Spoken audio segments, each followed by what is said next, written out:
días a todos y a todas, a quienes nos acompañan de manera presencial y también a quienes nos acompañan de manera online, a esta primera sesión del ciclo Diálogos Constitucionales, debates para analizar el anteproyecto de una nueva Constitución, organizado en conjunto por los Departamentos de Derecho Público de la Facultad de Derecho de la Universidad de Chile y de la Universidad de la Católica. Serán 6 sesiones, una a la semana, en la que los 14 capítulos del anteproyecto serán analizados y discutidos por profesores y profesoras de ambas casas de estudio. Nos corresponde esta primera sesión analizar el capítulo 1, Fundamentos del Orden Constitucional, el que será abordado por el profesor de Derecho Constitucional y decano de nuestra facultad, profesor Pablo Rostable, y el profesor, miembro de la comisión experta y ex decano de la Facultad de Derecho de la Universidad Católica, profesor Carlos Frontau. Cada uno de ellos tendrá 20 minutos, luego de lo cual daremos espacio a preguntas del público y también a quienes están conectados por Zoom. Y finalmente también, si ambos profesores quieren hacer una réplica de sus respectivas intervenciones. Vamos a partir con el profesor Carlos Frontaura. Bienvenido, profesor. ¿Estoy? Sí. Bueno, muchas gracias. En primer lugar, un saludo especial a usted, a la mesa, a los profesores y alumnos que están acá y que nos están viendo y a la universidad. Muchas gracias por esta invitación y espero que algunas de estas pobres reflexiones puedan servir de algo para orientar. Primero, como yo no soy constitucionalista, probablemente todo lo que diga tiene muy poco valor, digamos, ¿no? Lo miro simplemente desde una perspectiva más histórica. Y por ahí me gustaría partir, ¿no? ¿Por qué esta idea de fundamentos del orden constitucional, que en fin, tiene una trayectoria relativamente breve entre nosotros, ¿no? Esta idea de un capítulo de base, fundamentos, principios, no tengo idea, es algo de desarrollo más o menos reciente, por decirlo de alguna manera, en el caso nuestro en Chile, desde la Constitución de 1980 en adelante, ¿no? Y ahí me parece a mí, esta es mi opinión, que esto tiene que ver muy mucho con la pérdida, se puede mirar como pérdida o como beneficio, ¿no? Pero partamos por la pérdida de un cierto estrato común, ¿no? De un cierto estrato común en la cultura occidental y por supuesto en la chilena. O, si se quiere mirar desde el otro lado, con la ganancia de voces diversas dentro de nuestras sociedades, ¿no? Nuestras sociedades son sociedades muchísimo más complejas que aquellas en las que nace el constitucionalismo escrito, particularmente en el caso hispanoamericano, digamos, en el siglo XIX, donde la verdad es que lo que podría ser equivalente a estos fundamentos, principios o bases estaban básicamente reducidas a 3 o 4 normas que tenían que ver con organizarse como una república democrática o adoptar los criterios del Estado liberal tradicional, más algunas normas jurídicas o de, qué sé yo, en las constituciones, como ustedes saben, del siglo XIX, incluso con los límites del país, ¿no? Que nos generó algunos problemas por haberlo señalado en las constituciones. Ese fenómeno se fue resquebrajando o fue desapareciendo en la medida en que en la sociedad occidental y concretamente en la hispanoamericana fue creciendo la diversidad o las voces diversas o las creencias o convicciones distintas. Y en ese sentido entonces empieza progresivamente, sobre todo a partir de la Segunda Guerra Mundial en la cultura occidental, esta idea de ir estableciendo unas bases, unos fundamentos comunes que pudieran servir de amalgama, de pegamento, llamémoslo así, a visiones tan distintas o tan diversas que conviven dentro de esta sociedad. Con algunos inconvenientes que todos podemos observar, ¿no? Que todos estos son conceptos bastante amplios, ¿no? Entonces uno dice la dignidad humana, pero la dignidad humana puede significar muchas cosas según la perspectiva de la cual uno se ponga, ¿no? En eso siempre es gráfico recordar esta idea que se le atribuye a Maritain y a otros autores o participantes en la Declaración Universal de Derechos Humanos, preguntándole por qué se pusieron de acuerdo. Bueno, nos pusimos de acuerdo porque no discutimos por qué, por decirlo de alguna manera. Bueno, algo de eso hay en estas bases y en estos fundamentos, ¿no? Mientras no discutamos por qué, parece más sencillo ponerse de acuerdo. Aquí siempre me viene, y con esto cierro un poco esta primera reflexión, siempre se me viene a la cabeza el dictum de Böckenförde, ¿no? Este jurista alemán, que fue miembro del Tribunal Constitucional alemán, por ahí, esto lo dijo en un libro por ahí por los años 60, comienzo de los 60, cuando dijo, mira, el Estado liberal secularizado tiene unos fundamentos, unas bases, unos sustentos, unos supuestos, creo que esa es la palabra que usa, unos supuestos, que en el fondo se está refiriendo a supuestos éticos, que no es capaz de, él mismo, de conservar, digamos así, ¿no? De resguardar.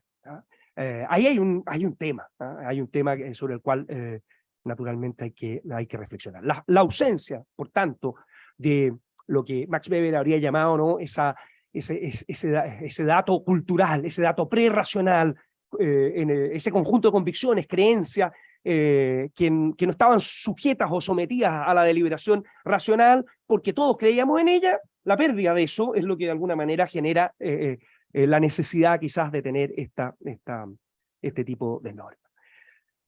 ¿Cómo poder mirar este capítulo? Insisto aquí ya desde la mirada muy poco constitucionalista mía, ¿no? Yo diría una estructura, ¿cuál sería la estructura básica de este capítulo?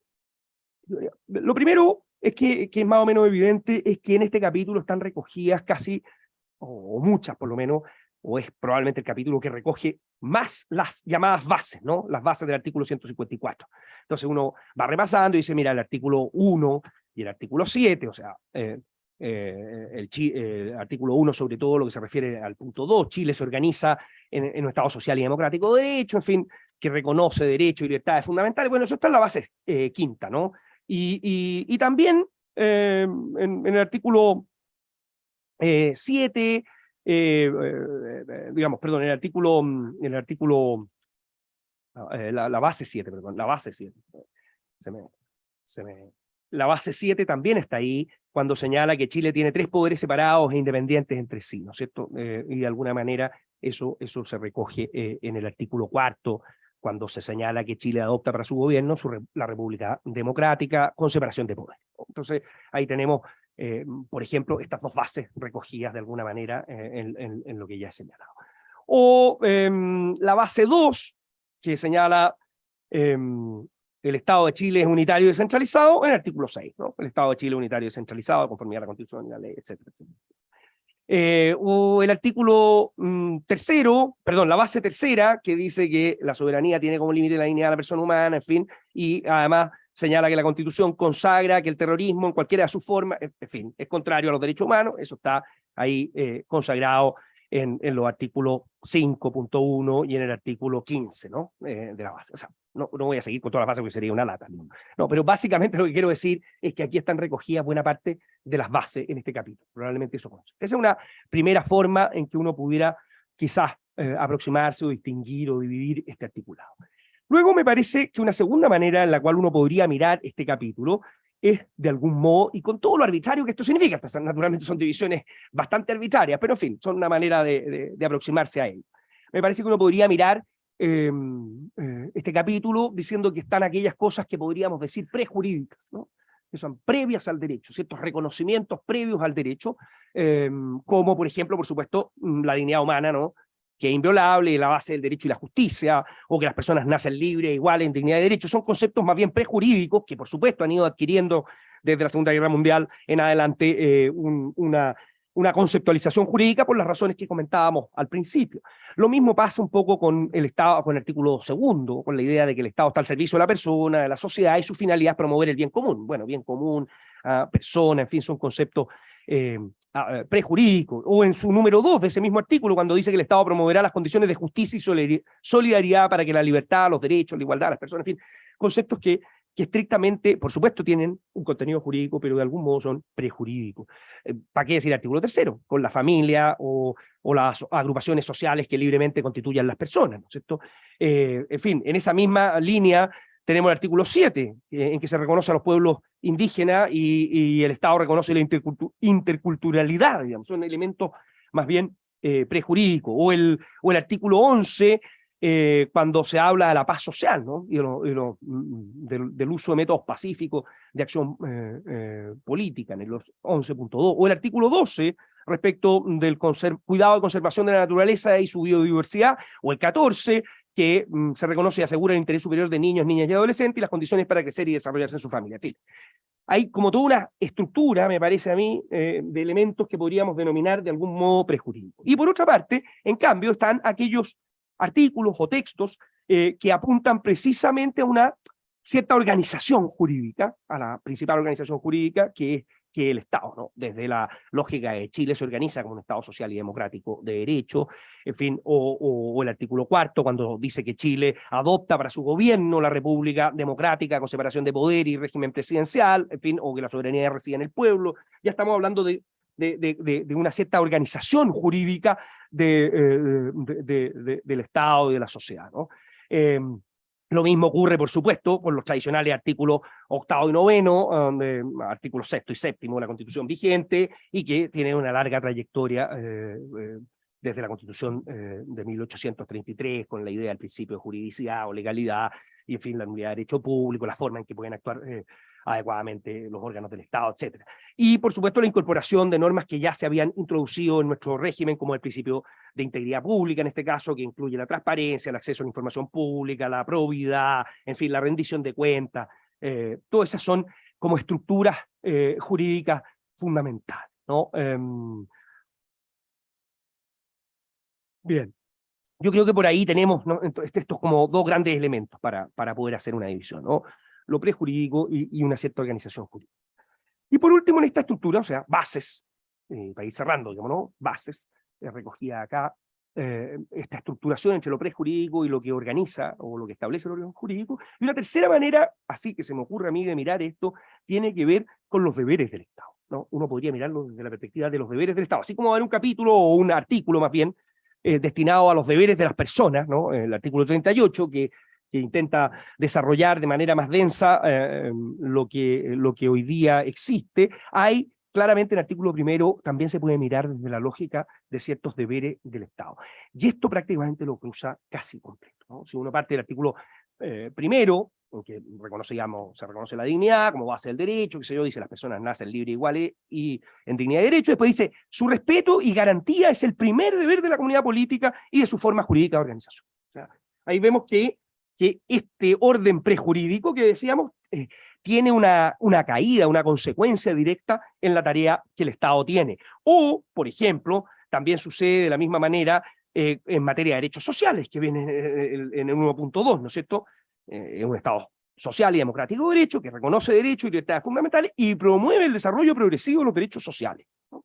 Nuevamente, ahí hay una tarea, un deber, si ustedes quieren, una finalidad del Estado. Esto es muy propio, naturalmente, de aquel fenómeno. Ahora nos referíamos a lo prejurídico con relación a la Segunda Guerra Mundial. Bueno, esto es un fenómeno muy propio de aquello que se produjo con posterioridad a la Primera Guerra Mundial, ¿no? Ahí está la famosa reflexión de Natalino Itti sobre que el derecho del siglo XIX y las constituciones eran reglas del juego y que las finalidades las ponía cada persona utilizando las herramientas que el derecho les generaba. Bueno, eso después de la Primera Guerra Mundial, con las reflexiones relativas a la cuestión social y todas esas problemáticas, llevó a que los textos jurídicos y concretamente las constituciones se fijaran en una cierta finalidad del Estado. Entonces me parece que estos deberes están o se pueden leer desde esa clave, ¿no? En fin, insisto, esto podríamos tomar todos los artículos, ¿no? El artículo 2 dice: el Estado deberá servir a las personas, a la sociedad, y su finalidad es promover el bien común. Claro, lo podemos mirar desde lo prejurídico, pero también desde la lógica de una tarea, de un deber, de una finalidad, de una tarea finalista del Estado. O en el mismo artículo 2.2, ¿no? El Estado promoverá las condiciones de justicia y solidaridad para que la libertad, derecho e igualdad de las personas se realicen, removiendo obstáculos. Nuevamente, digamos, una lógica ahí de derecho. En el artículo 3 lo mismo. Aparece la familia como núcleo fundamental, pero después se agrega que es deber del Estado y de la sociedad dar protección a la familia y propender a su fortalecimiento, ¿no? O en los cuerpos intermedios, ¿no? O agrupaciones libres. Se dice que las agrupaciones libres tienen una cierta autonomía para cumplir con sus fines específicos que no sean contrarios a la Constitución, y después dice el Estado respetará los efectos de este reconocimiento. O sea, no voy a seguir porque si no podría estar en cada artículo encontrando esto. Lo que quiero transmitir para ir cerrando, digamos, Jara Pablo, es que también esta mirada del fundamento también puede mirarse desde esta perspectiva, ¿no? Como unas ciertas finalidades o fines, por supuesto que no tienen una concreción determinada y específica, sino que están entregadas al proceso de liberación democrática. Así, en síntesis, podemos decir tres cosas. Primero, me parece que el capítulo de fundamentos del orden constitucional obedece a la característica de las sociedades contemporáneas en el mundo occidental, que son sociedades plurales, diversas, que de algún modo nos obligan a intentar ponernos de acuerdo en algunos conceptos que ya sabemos tienen distintas bajadas y distintos fundamentos para las personas que la integran. Pero ese es el origen más importante de esto. En segundo lugar, creo que en concreto estos fundamentos del orden constitucional obedecen a la idea de las bases, por una parte, y ahí están recogidas buena parte de las bases del artículo 154, y en segundo lugar, uno puede distinguir aquí elementos que son prejurídicos, la dignidad, la persona, los niños, la familia, o sea, en fin, no son propias del derecho, sin perjuicio del derecho, se hace cargo de ello, naturalmente, y aquellos que tienen que ver con la organización estatal, ¿no? Cómo nos organizamos políticamente. Y en tercer y último lugar, esta idea que yo transmitía, creo que fundamentos del orden constitucional también se pueden mirar desde la lógica de unas ciertas finalidades, unos ciertos fines, unos ciertos deberes por parte del Estado, cuya concreción específica, naturalmente, no está determinada en el texto, sino que será, o debiera ser, si es que este proyecto final y estas bases dentro de ese proyecto son aprobadas, convertirse en parte de la deliberación democrática o de la deliberación política que nuestra sociedad tenga de aquí en adelante. Muchas gracias.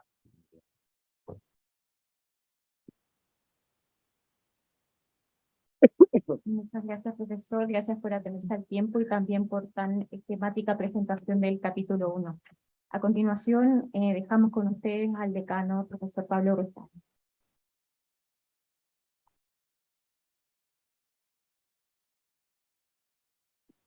Bueno, es un gusto y un privilegio poder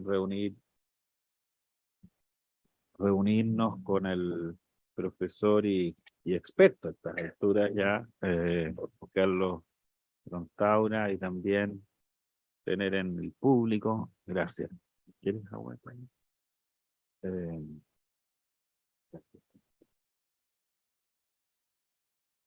También entre los asistentes hay algunos otros expertos y profesores, y algunas personas también conectadas por el Zoom, a pesar de esta fría mañana y de que nosotros estamos sin clases en época de exámenes. El texto del anteproyecto, a mi juicio, representa por muchas razones un progreso enorme respecto de lo que es la Constitución vigente y también la propuesta de la Convención. Me alegra también escuchar al profesor Carlos Frontaura, en verdad, en su exposición al terminar el trabajo de los expertos. Él habló de lo que había servido para organizar el trabajo en la comisión experta, y era la idea del respeto por el otro, dijo, y también la noción de considerar las cuestiones que eran parte de nuestra tradición constitucional, pero animarse en algunas cuestiones a innovar, y creo que eso es el sentimiento que ha animado este anteproyecto, que yo tuve la posibilidad de verlo en vivo y en directo, y ese sentimiento constitucional, más que los artículos en particular que se han logrado en el anteproyecto, que son todavía una propuesta. El propio profesor Taura dijo, bueno, esto lo vamos a entregar al Consejo Constitucional para que trabaje,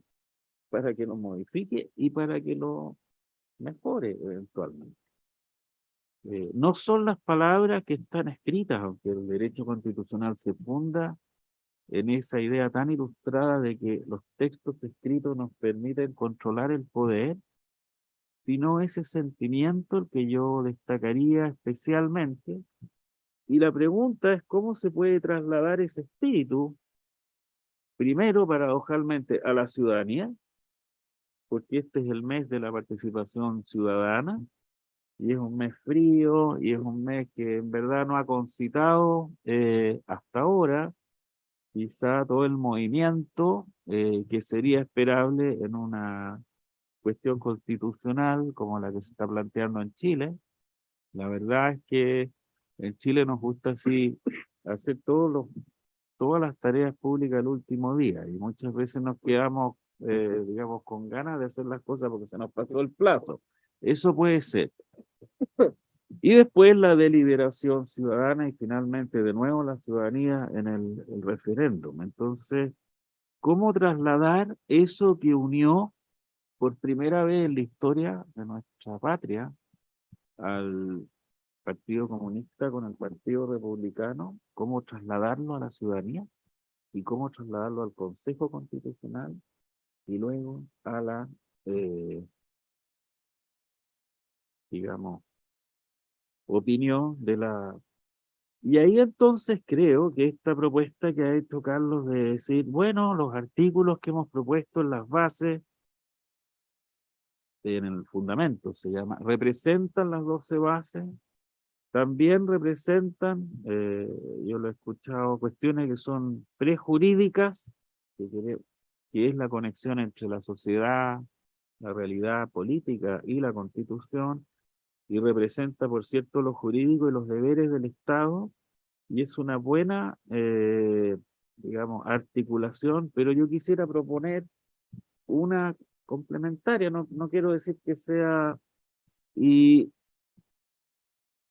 pienso que podemos leer también artículos, esos artículos, considerando 5 puntos, que es lo que quiero tratar de hacer en esta breve, digamos, primera aproximación. La primera tiene que ver con que a lo que podríamos llamar eran las corrientes ideológicas que se unieron para instalar la constitución vigente, eh, que yo pienso eran básicamente 3, siguiendo además lo que han escrito otros autores, por ejemplo, Commerz, sobre el orden constitucional alemán. Él reconoce una concepción conservadora de una matriz o raíz católica tradicional, una visión más liberal, y también habían, de manera más tímida, ideas socialdemócratas o socialistas expresadas en la Constitución. Y aunque muchas veces se dice, no, que es la Constitución neoliberal y todo eso, existían raíces. El más evidente está en la parte final del artículo primero, que dice que se garantiza la, digamos, la igualdad de oportunidad. Y hay otras, digamos, uno podía encontrar otras en partes reformadas de la Constitución, o en lo que eran las primeras bases. Bueno, aquí se agregan otras corrientes. A estas 3, el primer efecto ideológico que yo reconocería como un lector imperfecto del texto es que están estas 3 visiones expresadas, pero hay un mayor equilibrio entre ellas en el sentido de que, por ejemplo, la visión socialdemócrata o socialista, al instalar en el artículo primero la idea del Estado social y democrático de derecho, se equipara a las otras 2 o adquiere una preeminencia que no tenía. Y hay además otras visiones que no estaban en el texto anterior, el texto vigente, como esta referencia a los pueblos indígenas, a la interculturalidad, materia en la cual Carlos Fontaura fue muy, digamos, un impulsor significativo, y algunas referencias, por ejemplo, la del artículo 4, número 2, que dice: la ley asegurará el acceso igualitario de mujeres y hombres a los mandatos electorales, y es como un reflejo de la noción de paridad. No es aceptar enteramente la idea de la paridad, pero es la instalación, digamos, como un concepto que tiene una base más profunda que la que tenía ciertamente digamos, en las visiones ideológicas anteriores. Y hay otras cuestiones, como por ejemplo, que son a mi juicio totalmente nuevas y no sabemos qué va a significar. Me gustó mucho la cita de esa cita que decía que el Estado de Bocendorf quiere asegurar ciertos valores y no puede, trata y no puede, es un proyecto, digamos, eterno. Esta idea de la paz, de que el Estado debe ser un agente de la paz, eso puede significar abrirnos a una dimensión que no estaba presente y que yo todavía no logro, digamos, reflexionar si está conectado, o sea, está conectado con las nociones más conservadoras, con una idea también liberal, social, demócrata o socialista, pero quizá agrega un componente nuevo. Segunda dimensión, complementaria a lo que ha hecho Carlos, los valores y principios. Podemos mirar este primer capítulo analizando cuáles son esos valores y principios.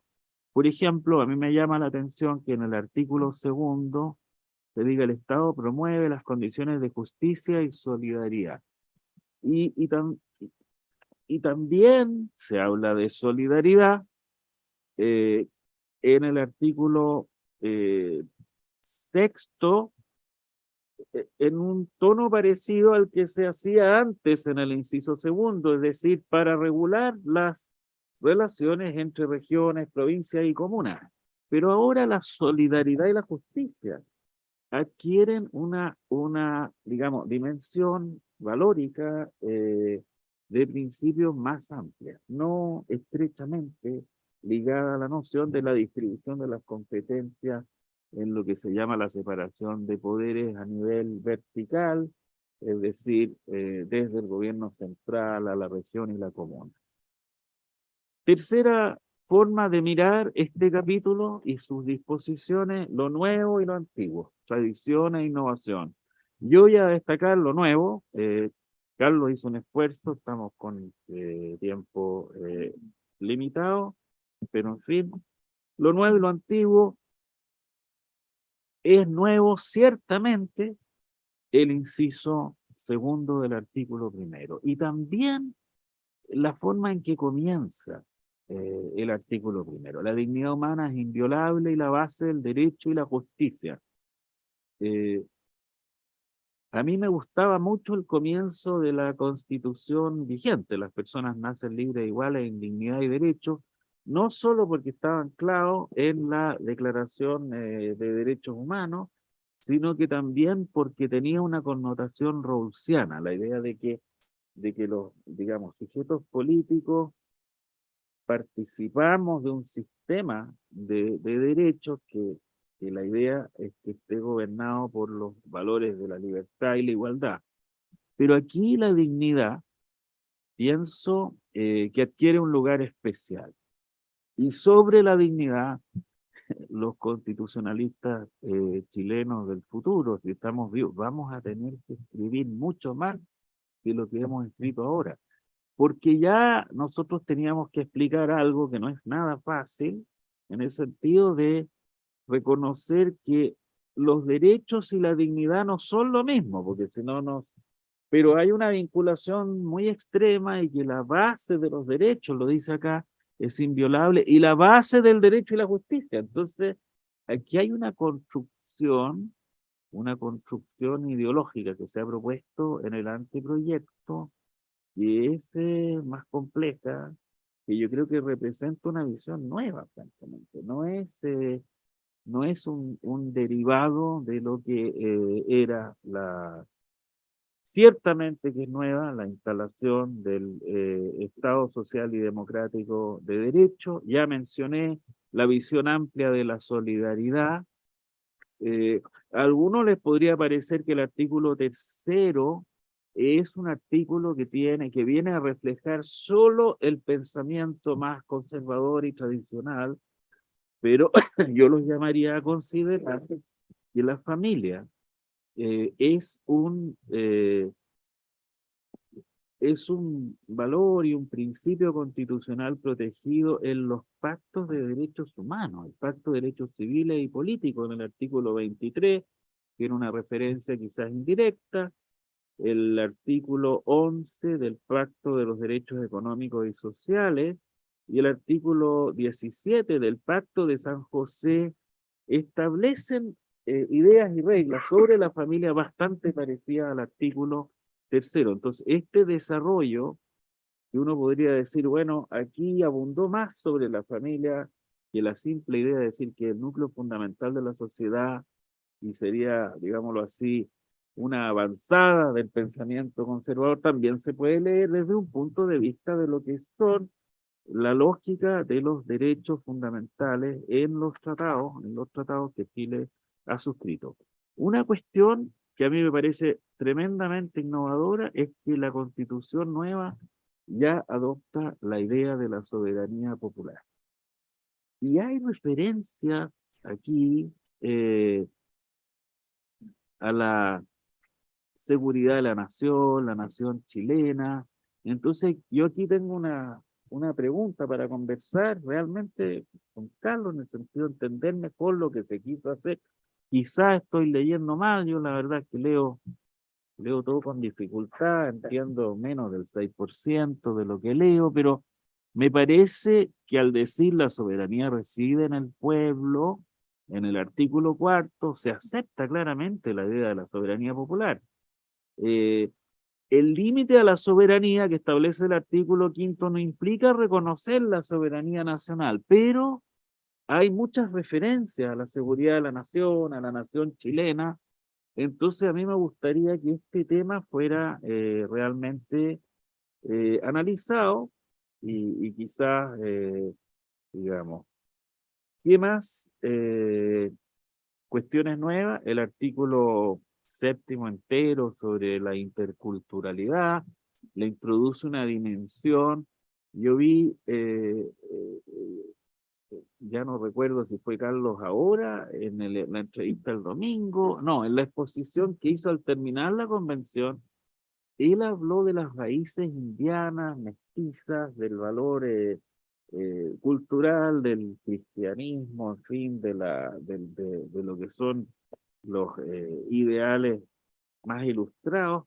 Pero aquí al instalar una disposición que reconoce a los pueblos indígenas, y no solo eso, sino que también la interculturalidad, se nos abre la Constitución a todo un sistema de creencias que no estaba abierto antes.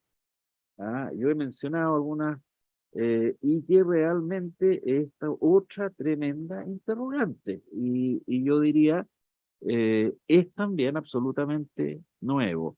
Los artículos 8 y 9 son los antiguos artículos 6 y 7. Carlos, al pasar, mencionó la idea de la integridad pública. Yo, digamos, el antiguo artículo 8º reformado instaló la idea de la transparencia, de la publicidad, y uno podría decir que eso está conectado con la noción de anteponer el interés público al privado, y eso se podría entender como integridad, pero no estaba en la disposición constitucional. Y creo que va a ser un concepto que también los constitucionalistas y los teóricos del derecho vamos a tener que trabajar. ¿Qué significa esto? Es el viejo ideal republicano de anteponer el interés general. ¿Cómo se define la integridad pública? Ya mencioné lo de la paz del artículo 11. El que sea un principio fundamental de la Constitución, la conservación de la naturaleza, de la biodiversidad, también significa una apertura ideológica y ya estamos, llevamos 17 minutos. Uy, nos quedan 3, entonces no, sí vamos a terminar. El incorporar la idea del interés superior de los niños, es decir, de la constitucionalizar ese principio. Uno, digamos, en términos sistemáticos, yo propondría que ese artículo quizás fuese en el artículo de la familia, que fuera, porque tiene mucha conexión con él. Igual que quizá el artículo sobre la paz, quizá debería ir conectado a alguno de los otros que se refieren al Estado, para no tenerlos separados, justamente para tratar de hacer la Constitución más breve. Yo he criticado y no hay grandes cambios en el artículo sobre el terrorismo, y quiero decir una cosa final, me quedan 2 minutos, no me resisto a esto.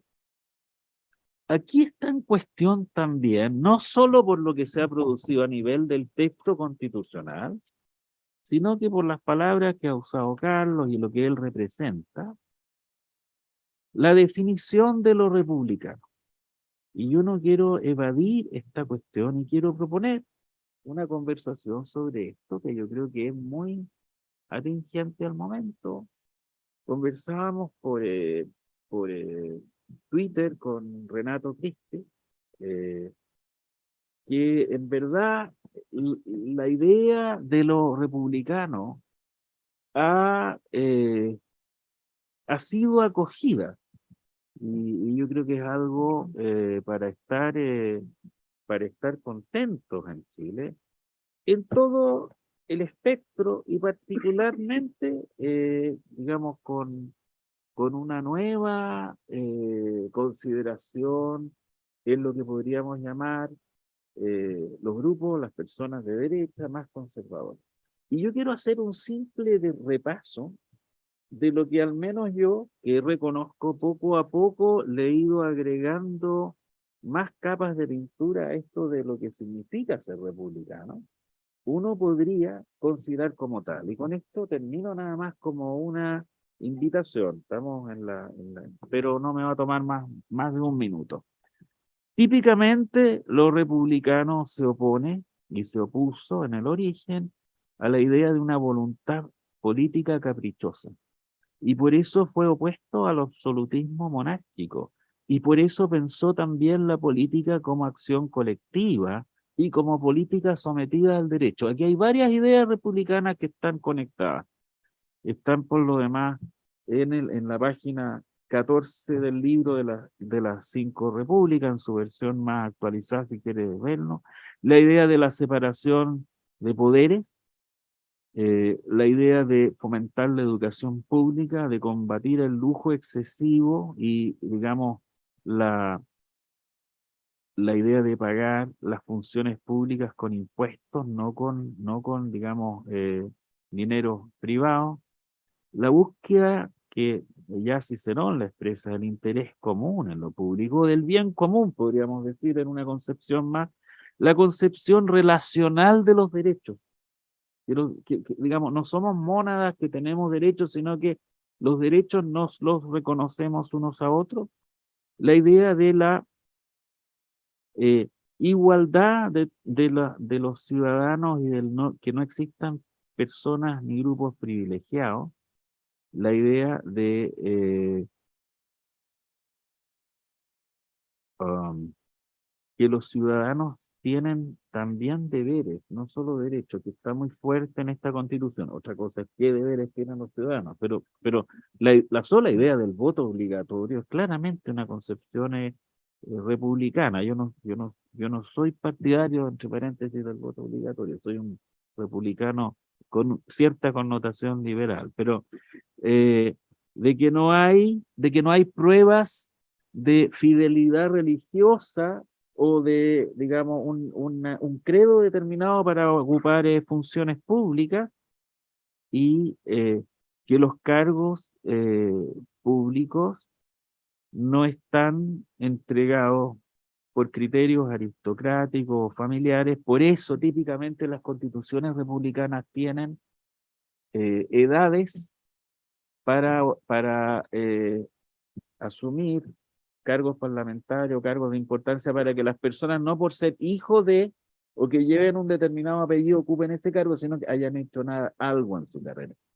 Creo que estas ideas, que son muchas, están totalmente recogidas en el anteproyecto, y que han sido concebida, digamos, como lo expresó Carlos, no solo desde un sector determinado, sino que desde el punto de vista de todas las fuerzas políticas chilenas. Yo valoro mucho el anteproyecto y realmente le agradezco a Carlos darme la oportunidad de conversar con él sobre esto. Espero que no sea la última vez que lo hagamos. Felicitaciones, Carlos, y felicitaciones a todos los expertos que han hecho un trabajo realmente de servicio a la patria. Gracias.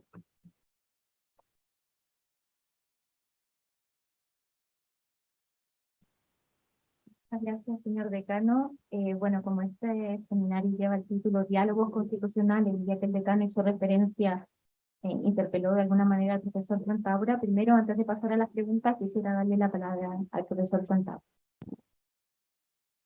No, muchas gracias Pablo por tus palabras y por tus reflexiones que son, digamos, que contribuyen, creo que a ir mirando este texto, porque claro, nosotros trabajamos ahí con Francisco 3 meses muy intensamente, entonces claro, uno tiene una cierta idea, intercambia algunas cosas, pero naturalmente, como quien dice, cómo esto cae al final no depende de lo que nosotros hayamos acordado, como es obvio y como todos los que sabemos ocurre.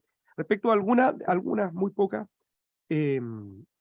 reflexiones que tú hacías, algunos comentarios. Yo, igual que tú, yo valoro 2 cosas que tú dijiste que para mí son muy clave en este texto, y que están en el inciso primero, o sea, la dignidad como fundamento del derecho y la justicia, el artículo primero, inciso primero, en la medida en que todo lo que nosotros hacemos, de algún modo, en el orden político, tiene que ver con esto, ¿no? O sea, el derecho y la justicia, o la justicia y el derecho, poco podrían explicarse sin esta idea. Hermogeniano tiene algo parecido en el digesto cuando dice que todo derecho ha sido construido, digamos, por el hombre, ¿no? Hay algo de esta idea ahí, y tan antigua como eso, por decirlo de una manera.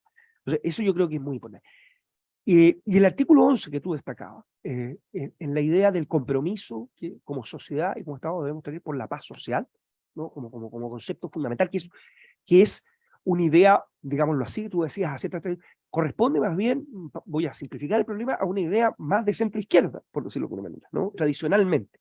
Sin embargo, está asociada también a la idea que estoy pensando en la lógica chilena, ¿no? Estoy pensando más que en la lógica universal, en la lógica chilena, la idea de la integración, que está en el inciso primero, el artículo primero, unido a la idea del compromiso por la paz social, parecen estar más orientados, digámoslo así, por algo que ha sido más bien de la reflexión de la socialdemocracia o el socialismo, como decías tú, y qué sé yo. No obstante, en Chile, ¿no? No obstante, la idea de que la Constitución admite métodos pacíficos de acción parece estar orientado a la preocupación que ha tenido tradicionalmente la derecha o la centro-derecha por cómo desarrollamos la política. Entonces yo creo que aquí se logra una síntesis muy importante que yo la resumo en el concepto de la paz, ¿no? Bueno, si hubiera alumnos míos acá sabrían que para mí, cuando yo hago historia constitucional de Chile, digamos, y que veo indiano y republicano, digamos, yo refuerzo mucho esta idea de la justicia y la paz como un núcleo muy central de la vida política, ¿no? Y que cruza, por supuesto, toda nuestra historia desde el mundo interno. En fin, entonces yo diría eso respecto de ese punto. Respecto de la soberanía, claro, aquí hay efectivamente, como tú bien dices, un intento de transacción, ¿no? Esto es evidente, ¿no? Hay referencias a la nación, que algunas están en la fase, así que no podías tú eliminarla, pero por otra también está esta otra referencia. O sea, hay un intento de buscar 2 tradiciones distintas, esa es la verdad. Y algunas propuestas en el artículo 4 partimos, qué sé yo, con la propuesta tradicional de que reside la nación chilena y se ejerce por el pueblo, en fin, y bueno, y ahí en las conversaciones y todo fuimos acogiendo esta fórmula. Así que efectivamente ahí hay un tema a trabajar en esa línea. Y por último termino con el tema de la República. La República tiene muchas características, ¿no? Y yo dije, tú recordabas ese discurso y dije, no, yo reconozco una tradición mestiza, cristiana y republicana, ¿no? Esos fueron los 3 adjetivos que utilicé, porque yo reconozco esa tradición que es muy propia nuestra, y por supuesto no es la europea, ¿no? Por otras razones. Por supuesto hay elementos comunes, pero no son lo mismo, ¿no? Eso yo creo que es la forma de ser hispanoamericana o latinoamericana, como la queramos llamar. Esa es nuestra esencia, ¿no? Aquí me siento muy deudor, naturalmente, de las reflexiones de Pedro Morandé, en buena medida, pero no solo de Pedro, porque la idea republicana para mí, en mi opinión, cruza toda la historia americana, latinoamericana, desde la llegada de los Estados. Porque claro, había una monarquía, y es evidente en su última etapa borbónica que tiene esas características a las que tú te refieres, y que es la razón por la cual se produce digamos, en parte el proceso de la Revolución de la Independencia. Pero la tradición republicana, como todos sabemos, y tú citabas a Cicerón, es más antigua que la República moderna, ilustrada, digamos, ¿sí, no? Y tiene un concepto que para mí es central, y que se enlaza con lo primero, y que es la idea de la justicia. Y la justicia solo es posible en la medida que nos sometamos a las leyes, no al arbitrio. Solo es posible en la medida en que haya niveles de igualdad entre todos los que integramos la sociedad, o para decirlo en clave medieval, lo que nos interesa a todos debe ser resuelto por todos. Muchas gracias. Vamos a abrir el turno de preguntas. Vaya, Paula, con el micrófono. Aquí tenemos una. Manuel, Francisco. Aquí tenemos. Álvaro. Primero. Gracias, Vegano. ¿Se escucha bien? Sí. Sí. Estoy un poco gripado. A ver, mucho insumo en las dos exposiciones. Muy interesante, pero voy a centrarme respecto de cada interviniente en una sola pregunta. Dicho sea de paso, tengo una posición bastante crítica a este proceso, desde su legitimidad o ilegitimidad, pero no es el tema que quiero conversar ahora. Al profesor Frontaura, si yo entiendo bien, usted habla de conceptos prejurídicos y propiamente jurídicos, en torno, de todas maneras, a una definición normativa en un texto, pero esencialmente político. O sea, la Constitución es una cuestión esencialmente política, más allá de lo que usted determine como jurídico o prejurídico. Pero si yo entiendo bien, cuando usted plantea que estos conceptos jurídicos o prejurídicos hay que bajarlos a una realidad política, a una cuestión concreta, de cómo se determina un orden y gestión de un gobierno, el contenido va a ser proceso, va a derivar de una deliberación democrática. Y eso va a hacer entender a mí entonces de que este proyecto, anteproyecto, como le quieran llamar, estaría ausente de canon. Porque cuando uno tiene un lenguaje, uno lee lo que lee el concepto de república, lee el concepto de nación, derechos y dignidad. Hay un sedimento de la cultura occidental, que es la cultura europea. Hay un barroquismo americano, en eso yo entiendo, si entiendo bien también, concuerdo con usted. Pero hay una matriz esencialmente lingüística y antropológica que es europea y occidental. Pero si usted me habla o dice de que es la deliberación democrática, da la impresión entonces de que no hay un referente. La pregunta es, si fuera así como usted dice, en cuyo caso los contenidos no están precisados, el referente es la nación, es la historia, es nuestra lengua, es la cultura clásica. Y finalmente, dado que se ha hecho acopio, digamos, de los clásicos romanos, hay una frase muy prototípica de Cicerón que dice que lo que distingue la civilización romana de la salvaje es la primacía del derecho, pero el derecho se dice en los tribunales. La cuestión hermenéutica se va a servir, entonces, de ese modo también, ya sabemos lo que pasó con el tema de Isaac, y otras cuestiones en que pareciera ser que los tribunales son desbordados en su propia competencia por la incompetencia del sistema político. Y el profesor Ruiz Tagle, es una cuestión que siempre hemos conversado. La cuestión es, ¿por qué a usted le parece que sería, si yo entiendo bien, un avance sustituir el principio de la soberanía nacional por el de la popular? El concepto de lo nacional supone un agregado de complejidad, de singularidad identitario. Lo popular, aunque puede ser aparte de un canon democrático, se disemina mucho más, no plantea ciertos principios de encauce. Eso, muchas gracias. Vamos a agrupar las preguntas, el profesor Soto y el profesor Ari. Bueno, yo quería preguntar primero hacer una reflexión sobre Böckenförde.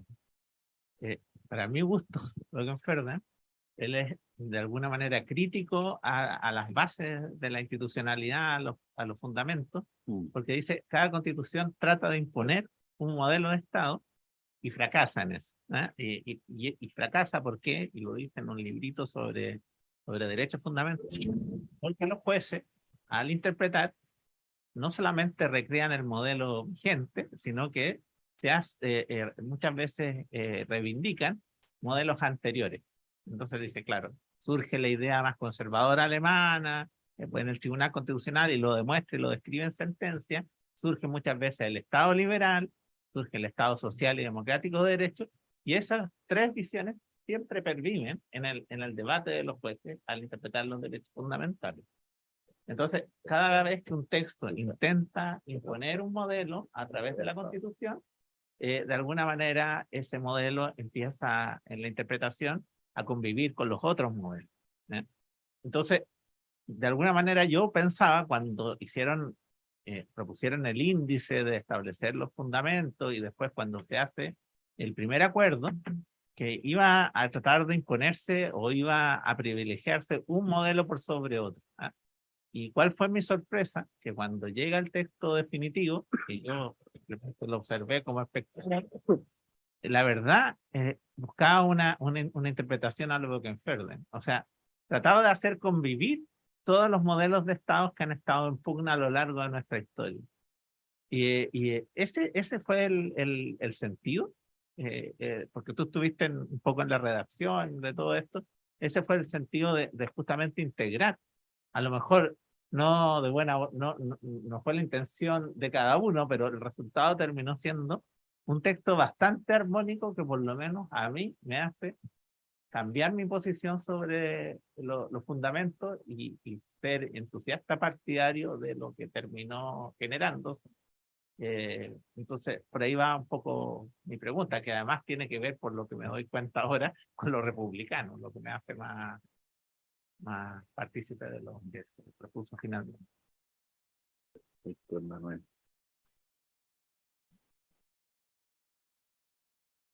Muchas gracias. Voy a tomar el vector de los microbios a más distancia. Alguien confesó estar con gripe. Están todo el Chile con él. Muy bien. Yo quisiera reflexionar y plantear un poco una inquietud a partir del artículo 11.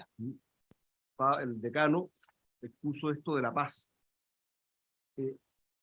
La aproximación inicial mía sería entender que no se está consagrando otra cosa que lo propio del derecho. Entendemos que el derecho se encamina hacia el orden y a partir del orden se logra la paz. Y el Estado, no siendo otra cosa que un conjunto de leyes, una creación humana a través de la ley, condicionada, y la ley como habilitante y la ley como condición definitiva de la existencia del Estado, casi al punto de confundirse con él, estaría diciendo que la ley tiene por fin el orden y finalmente la paz. No aportaría mucho.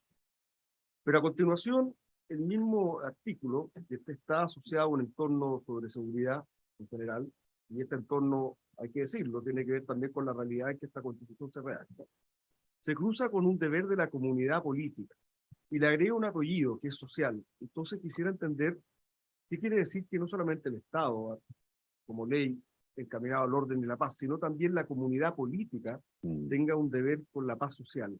Está hablando algo distinto de lo que es finalmente la finalidad propia de cualquier ley, es algo distinto lo que se ha querido aportar ahí, y por qué se establece como un deber de la comunidad política.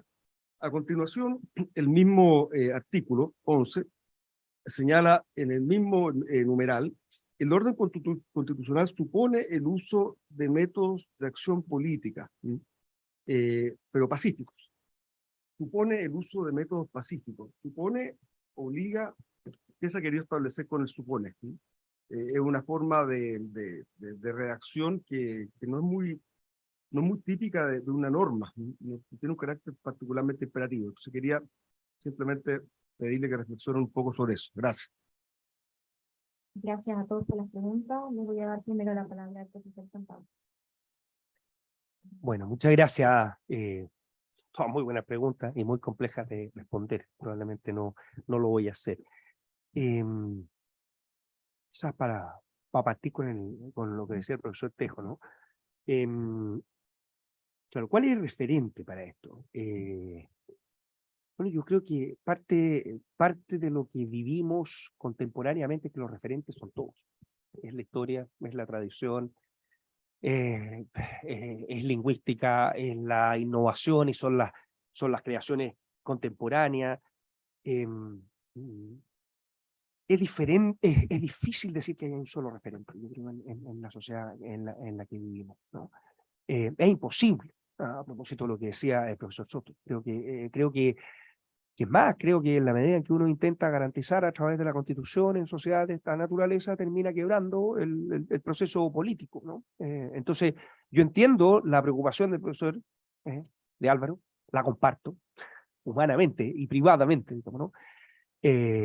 Pero desde una perspectiva, digámoslo así, pública, constato esta diferencia y me parece que el único camino que yo veo para mantener la paz implica el intento de persuadir.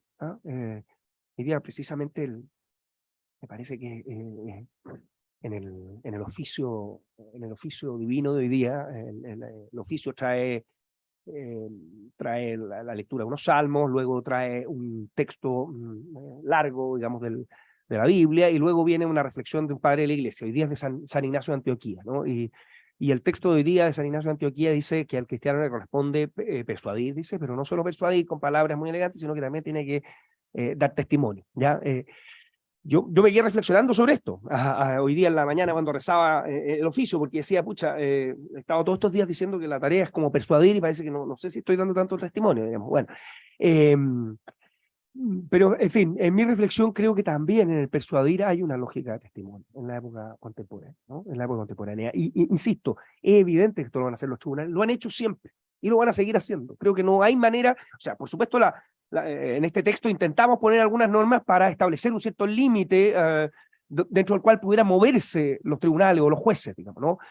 Para no dar unas especies de golpes de Estado, ¿no? Se reían mis alumnos porque, ya no me acuerdo ni siquiera por qué lo dije, porque estas cosas uno se lo ocurre en las clases y las largas, ¿no? El año 2019, una semana antes de la crisis, o 2 semanas antes de la crisis, me recordaban el otro día los alumnos, yo no sé qué fallo dictó la Suprema, yo dije, muchachos, estamos asistiendo a un golpe de Estado. Se acordaban al día de hoy. Bueno, retomo la cuestión. Creo que los tribunales siempre realizan esa tarea y creo que en esa labor los referentes son todos los anteriores y probablemente en nuestro proceso de persuasión no solo está la deliberación política, sino también en la tarea jurídica.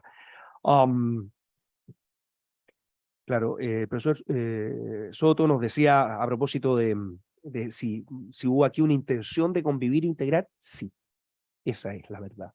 O sea, las conversaciones que tuvimos desde el inicio, claro, por supuesto nosotros tratábamos de promover ciertas cosas, digo nosotros, el sector de centro-derecha, como lo quieran llamar, o derecha, me da lo mismo a mí, cosas, no me tienen sin cuidado, promovíamos ciertas cosas y por el otro lado se promovían otras. Y entonces fuimos tratando de encontrar dónde efectivamente podíamos encontrar ese equilibrio para que todos nos sintiéramos convocados o llamados en este texto, de algún modo, con los problemas que ya señala y clarifica estos tejos, ¿no? Y a Víctor Manuel, solo decirle, mira, esa norma es fruto de, también, nuevamente, de idas y venidas, ¿no? La norma originalmente decía el orden constitucional, déjame leer, decía, el orden constitucional rechaza, no me acuerdo si esa es la palabra, el uso de métodos violentos de acción política. Esa era la norma. Y entonces, en el ir y venir, construyámoslo de manera positiva, ¿no? Entonces, quizá el verbo supone no sea el más adecuado, 3 meses, ¿no? Pero lo que estaba detrás es eso, ¿no? O sea, nosotros, si queremos construir un Estado, una sociedad, en fin, en la cual busquemos la integración, la solidaridad, la participación en la vida social, la idea de una paz social por la cual debemos trabajar todos, y voy al tiro a la primera pregunta que hiciste tú, no, tenemos que condenar, tenemos que rechazar los métodos violentos de acción política. Ese no puede ser el cambio, ¿no? Y claro, hubo una propuesta de quizás ponerlo de manera más positiva que de manera negativa, y ese es el origen de esa norma. La idea de que la comunidad política es la idea de que es que no solo el Estado es una organización jurídica, pero esa organización jurídica se construye sobre la base de la existencia de una comunidad que está integrada por las personas, por sus asociaciones libres, en fin.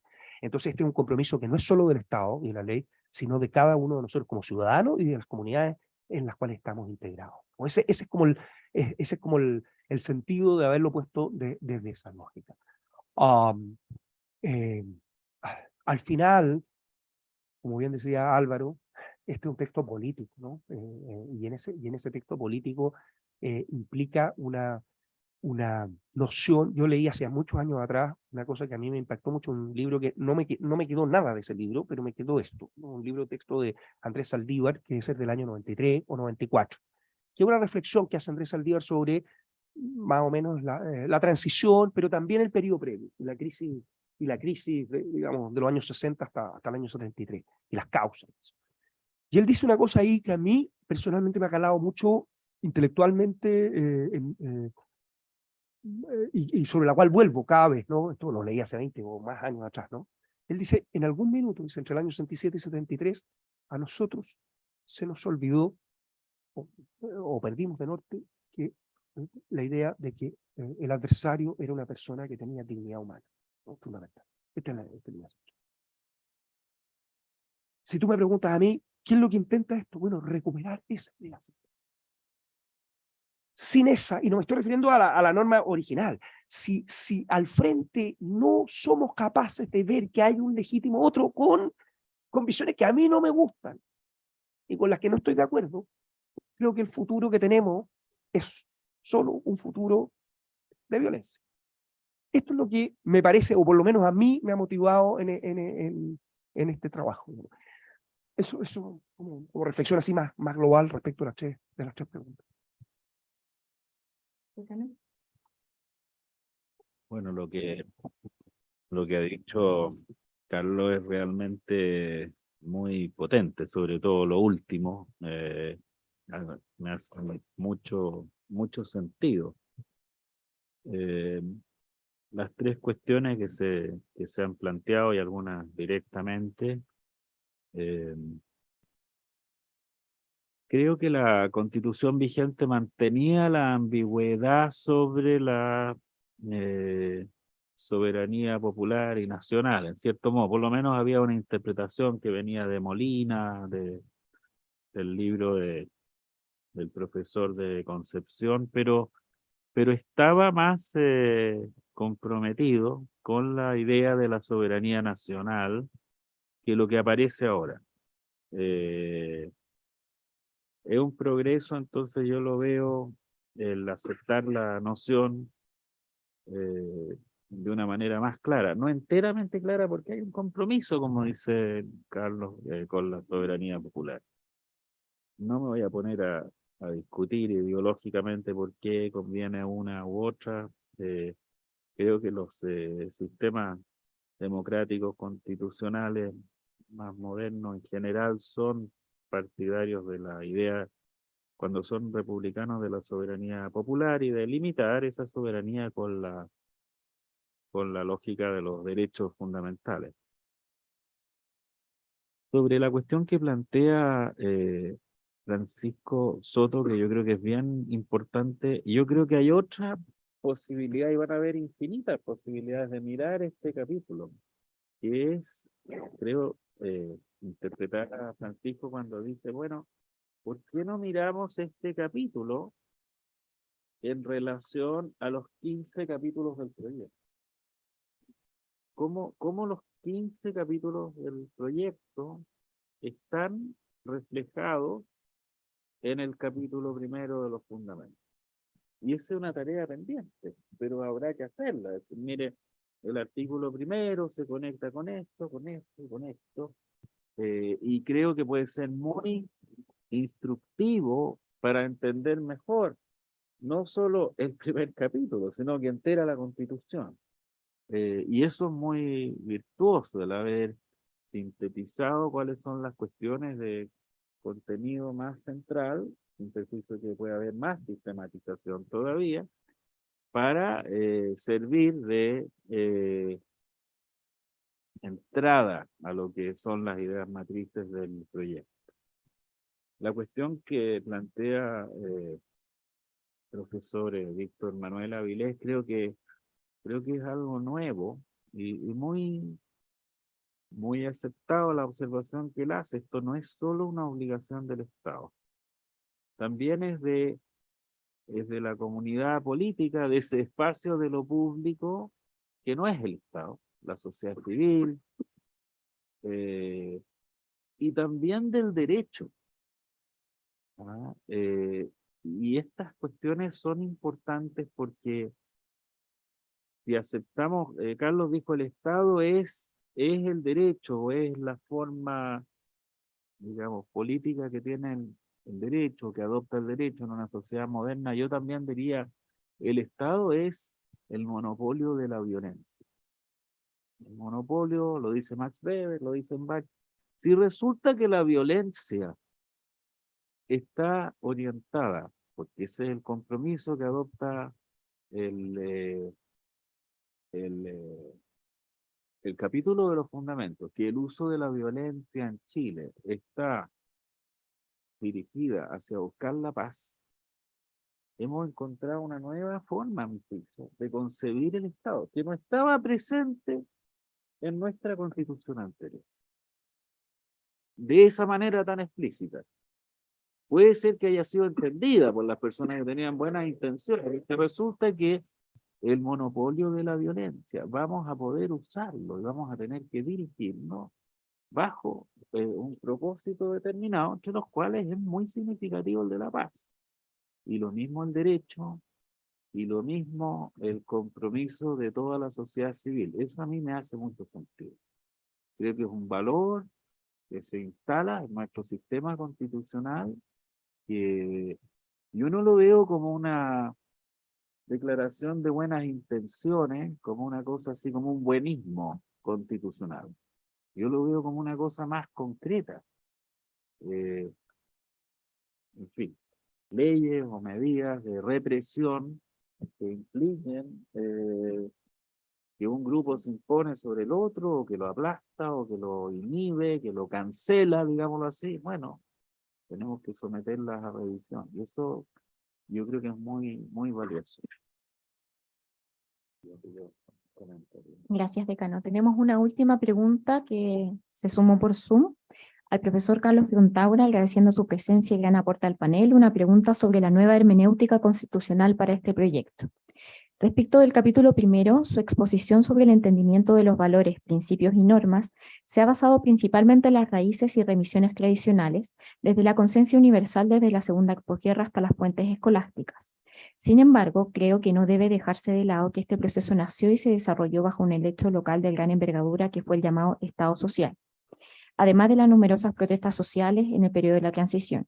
Todo por este momento constituyente y por tanto orden constitucional posterior nace de dicho evento. Por ello le pregunto, más allá de la concepción tradicional de los valores y principios constitucionales, ¿tiene para usted un lugar los eventos mencionados en la interpretación mencionada? Por ejemplo, el Estado al servicio de la persona. De ser así, ¿cuáles son sus alcances y límites? Muchas gracias. Uf. Es difícil poder pronosticar, ¿no? Yo me dedico, como saben, a la historia fundamentalmente. Entonces a mí esto de estar mirando cómo se van a desplegar las cosas hacia el futuro me cuesta mucho, digamos, ¿no? Yo creo que es inevitable, así, por experiencia, aquí no hablo de lo que sería o no, diría más bien desde la experiencia. Desde la experiencia es inevitable que la interpretación de los textos constitucionales, en el caso de que esta constitución llegue a ser constitución, cosa que todavía estamos bastante lejos, digamos, si uno mira las encuestas, al menos de la opinión pública, ¿no? Pero si llega a convertirse en, efectivamente esto en un texto constitucional, a mí me parece que la experiencia nos dice que los contextos en los cuales se dan los textos influyen en su hermenéutica. Así que, sin duda, yo creo que que sería aventurado decir no lo va a tener, ¿no? Algún grado lo va a tener. ¿Cuánto va a pesar? Eso es una cosa, por supuesto, que no se puede prever, digamos, ¿no? Sobre todo porque efectivamente esto del Estado Social y Democrático de Derecho se ha convertido en una especie de bandera, a veces, digamos, de bandera que pretende oponerse al Estado anterior de situaciones. Es verdad que la Constitución actual no habla del Estado Social y Democrático de Derecho. Sin embargo, que este no haya existido en absoluto tampoco es real. Eso no es efectivo. El Estado ha tenido una presencia social desde hace 30 años o 40 años como nunca en nuestra historia, digamos, ¿no? Y por lo tanto, es verdad que el texto no lo tenía, pero de alguna manera, eso es una primera verdad. Y la segunda verdad es que al menos desde su surgimiento, algo yo decía ayer en la entrevista, ¿no? El Estado Social y Democrático de Derecho no es el Estado de bienestar de la primera posguerra, ¿no? el estado de bienestar de la primera posguerra, que pretende hacerse cargo de los defectos que tenía el Estado liberal, es todavía una comprensión liberal en el sentido que está el Estado y están los individuos, ¿no? Y eso también fracasa como proyecto político. Y el Estado social y democrático de derecho en la construcción de la segunda posguerra es un Estado que desde el inicio establece esta relación entre personas, comunidades, digamos, y comunidades territoriales y comunidades funcionales, digámoslo así, e individuos. Es una nueva relación que supone precisamente la combinación de los principios de subsidiariedad y solidaridad. Por lo tanto, si nosotros lo miramos doctrinariamente, el Estado social y democrático de derecho supone esta combinación de elementos que de alguna manera ya han estado presentes en Chile y por otra parte también supone una realidad de algo que aunque no estaba nombrado en la Constitución que no está vigente o rigiendo, de algún modo también estaba presente, ¿no? Eso es lo que yo podría decir sobre esa pregunta importantísima y que, por supuesto, como todas las que se han hecho acá, no soy capaz de decir nada. Muchas gracias. Muchas gracias. Bueno, para finalizar, quisiera agradecer especialmente a los expositores por la disposición al diálogo. Esto que se ha reflejado en el debate del espíritu que está en estas bases de conciliar distintas posiciones, también la hemos visto en este diálogo y esperemos que así sea el espíritu también del Consejo Constitucional. Sin duda, si ese es el espíritu, probablemente podamos llegar a un mejor puerto. Quisiera dejarles a todos invitados a las próximas sesiones de diálogos constitucionales que sigan a través de nuestras redes sociales y la página web de la facultad, donde se va a indicar específicamente las fechas y participantes de las próximas sesiones.